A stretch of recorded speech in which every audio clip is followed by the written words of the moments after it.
As of right this moment, Trump has lost the statewide Arizona vote by 11,635 votes. He did not win the state. In order for that to be changed, you'd have to have either 11,000 or 12,000 votes invalidated, presuming all of them somehow went for Biden. See, that's a presumption. And or find 11,000 votes. Maricopa County holds 60% of the state's population approximately and had a turnout of 80%. This morning, of the 17,000 ballots left to be counted and double-checked, which is the reason it's taking so long in Maricopa County, 17,000 ballots were counted and mocked and membered and percentage-wise going to Trump or Biden. That's not all they did. I'm going to get to that in a minute. Trump won 54% of them, like you would expect. It's a close race all over the country, but somehow all of them have to go to Trump. That means he got about 7,000 votes for Trump. Now, coinkadinkly, out of 17,000 ballots, 13,000 ballots counted today. That leaves 4,000 approximately left over. He still lost as of today.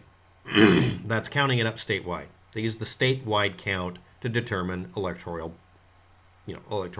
college votes.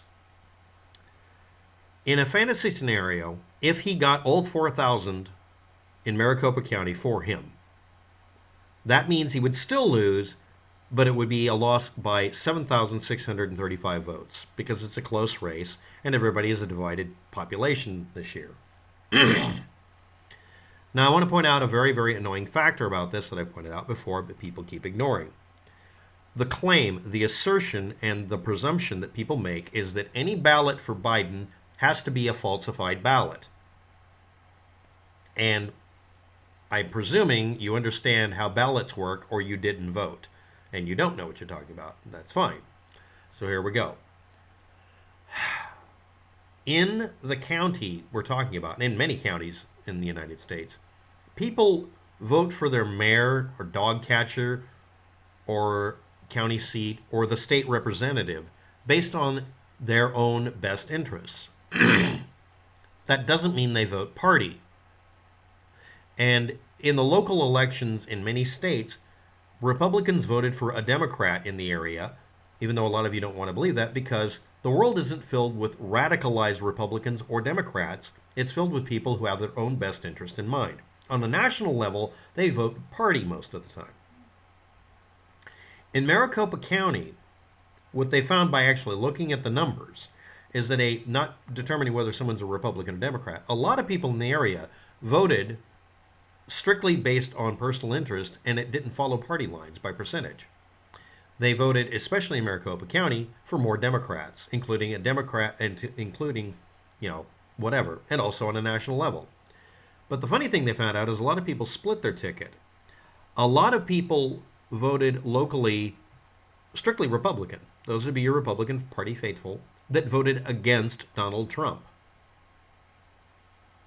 I'm going to repeat that. In Maricopa County, and other counties, by the way, lots of people voted a straight Republican ticket except for the presidency because they don't want Donald Trump to be a president.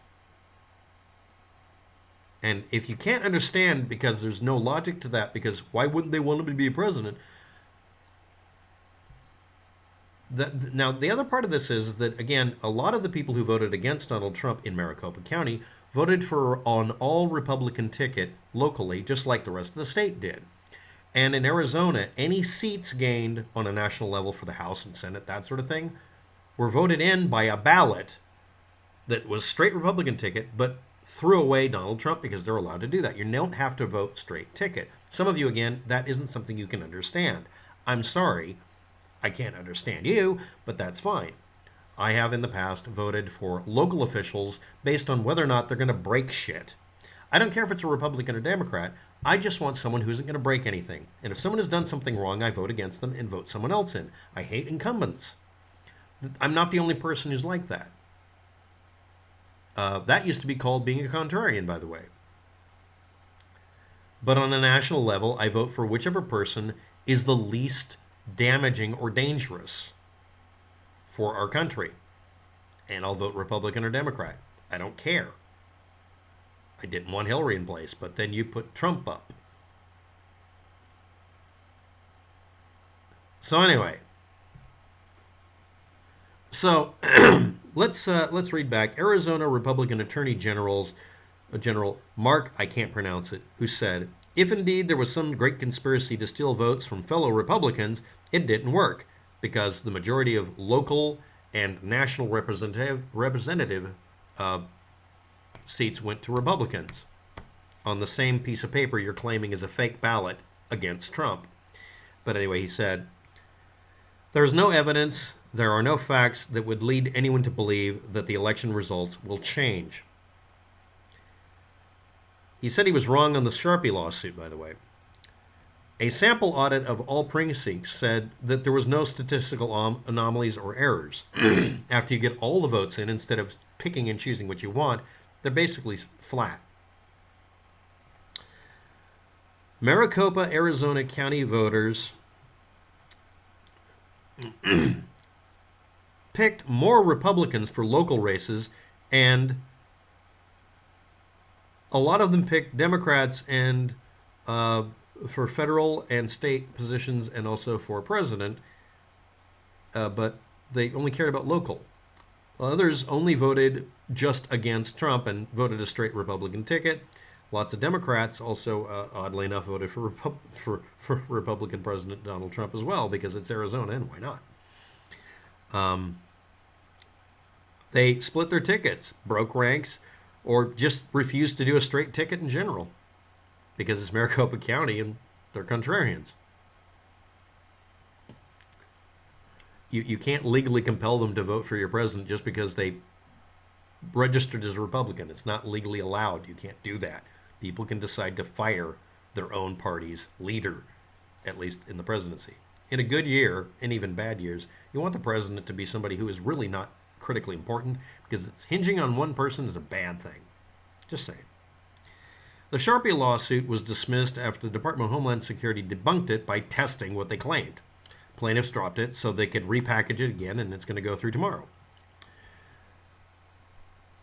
Trump made a vote lawsuit in Maricopa County about 180 votes. Again, this wouldn't affect anything, and it was rejected. They did another one based on pro-Trump testimonials, mostly anonymous, and illegally recorded work done by Trump MAGA hat wearers, recording people dropping their ballots into ballot boxes, which would cause them to be jailed for it because it's illegal to do that. Another claim that ballots were rejected incorrectly at the polls on Election Day is also all part of lawsuits for Trump, helping Trump out. But a judge decided that demanding that people not know what you're basing your lawsuit about has been thrown out. You can redact information, you can blank out people's names and social security numbers, but you're not allowed to demand that nobody know that you're basing this on a debunked dead body conspiracy theory and video recordings that people made illegally, which will get them arrested, and just testimonials. It's supposed to be thousands of people, and they're all anonymous, but you won't let the judge see them first? Well, we want secrecy. No, you don't want people to know these are anonymous postings on blogs. They were printouts from blogs in some cases. Another lawsuit said poll workers incorrectly rejected 200 votes. This would change nothing because, again, he lost by 11,000 plus votes. The 4,000 still outstanding in Maricopa County aren't going to change that, but he would just lose by a smaller amount. And if you added all of the other lawsuits together, that would make him still lose by 7,000, about 7,130 votes or something like that. I'm not going to do the math anymore. This is hurting my head. Arizona Republican Attorney General made a bunch of statements about this. And again, people didn't vote a straight ticket. That's all that happened. So they had to actually count everything.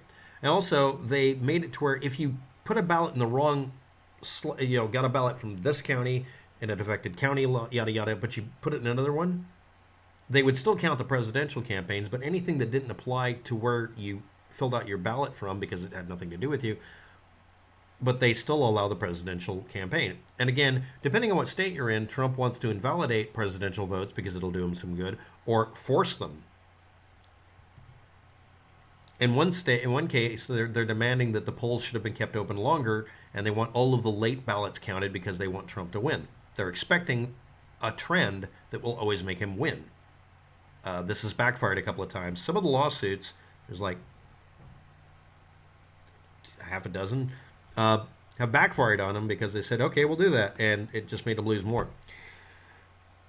Maricopa County Republican Party chairperson resigned after it was revealed that she failed to attend a pre-election voting machine checkout. It's a ceremony to confirm that they agree that the voting machines are acceptable.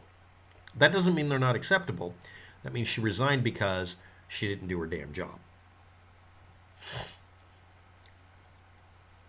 Samples and audits of precincts show no statistical anomalies. They did them when they figured out this was going to get close. They started doing audits immediately.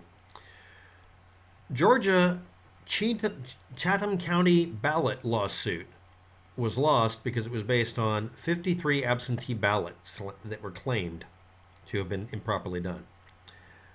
Georgia's lawsuit based on 2 pro-Trump testimonials of late ballots being improperly mixed with on-time ballots was apparently all that's left now. They're not related to the 53 ballots, apparently.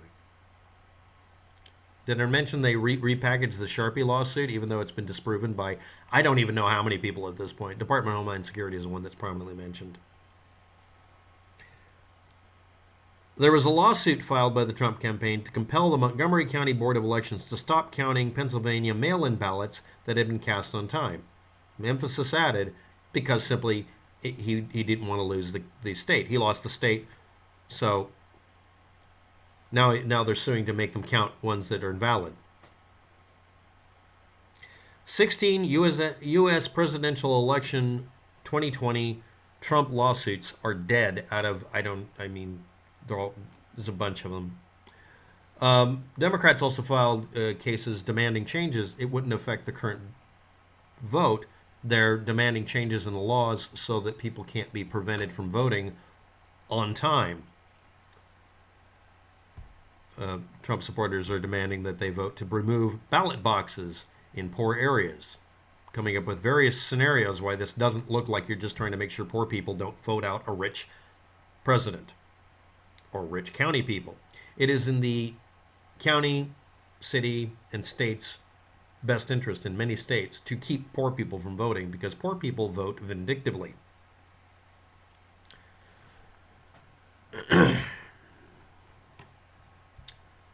Again, repeating myself. You don't have to watch the video at all. You don't have to watch it from this point forward.